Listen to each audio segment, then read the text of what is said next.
கன்னிராசிக்காரர்களுக்கு பெரிய ரிலீஃப்.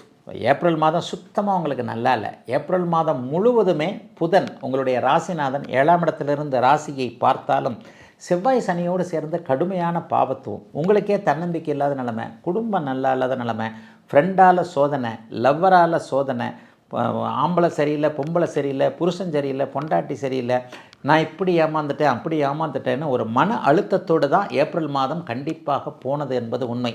ஒரு 5% கன்னிராசிக்காரங்க தான் நல்லா இருந்தீங்க. 90-95% நல்லா இல்லை.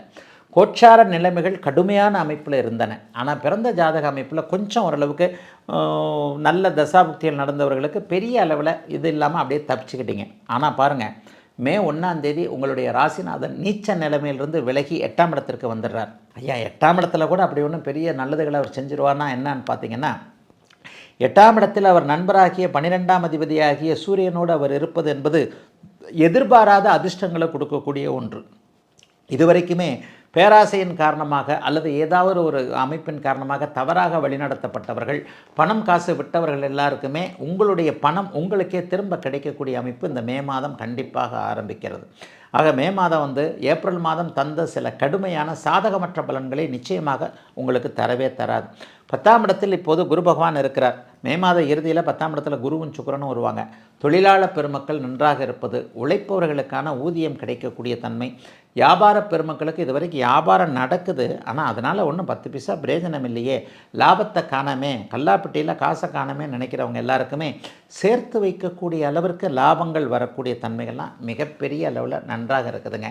குருவின் பார்வை, இப்போ குரு 10ஆம் இடத்தில் இருக்கிறாரு. மே மாதம் எண்டு ஜூன் மாதம் 2ஆம் தேதி 11ஆம் இடத்திற்கு வரப்போகிறார். 11ஆம் இடத்திற்கு வரும்போது குறைவற்ற செல்வத்தை அவர் கண்டிப்பாக தருவார் என்பது தான் ஒரு விதி. ஏற்கனவே 6ஆம் இடத்தில் இருக்கக்கூடிய ராகு பகவான் இப்போது குருவின் பார்வையில் இருக்கின்ற காரணத்தினால் கடன் நோய் எதிர்ப்பு போன்றவைகளை அப்படியே அமுக்கி வைத்திருக்கிறார் என்பது தான் உண்மை. அது இன்னும் கொஞ்ச நாளைக்கு நீடிக்கும். அடுத்த வருஷம் ஜூன் மாதம்தான் 2027 6ஆவது மாதம்தான் உங்களுக்கு அட்டமத்து சனி ஆரம்பிக்கிறது. அது கொஞ்சம் உங்களை ஒரு மாதிரியான பொருளாதார பின்னடைவுகளை கொடுத்துத்தான் தீரும். ஆக இன்னும் ஒரு வருஷத்திற்கு காசு பணம் கொஞ்சம் நல்லா வரும். வேலை தொழில் அமைப்புகள் நல்லா இருக்கும். மே மாதத்தில் எதையும் சமாளிக்க முடியும்.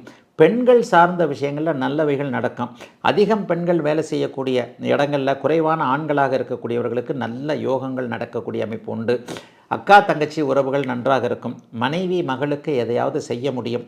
சித்தப்பா சித்தி பெரியம்மா அத்தைமார்கள் போன்றவர்களோட ஏற்கனவே உறவுகள் கொஞ்சம் நல்லா இல்லாமல் இருந்தவங்களுக்கு இந்த மாதத்திலிருந்து அந்த உறவுகள் சீர் பெறக்கூடிய ஒரு அருமையான நல்ல மாதமாக, எதையும் சாதிக்கக்கூடிய மாதமாக அமைஞ்சிருக்குங்க. அத்தனை கன்னிராசிக்காரர்களுக்கும் வயதிற்கு ஏற்றாற் போல இப்போ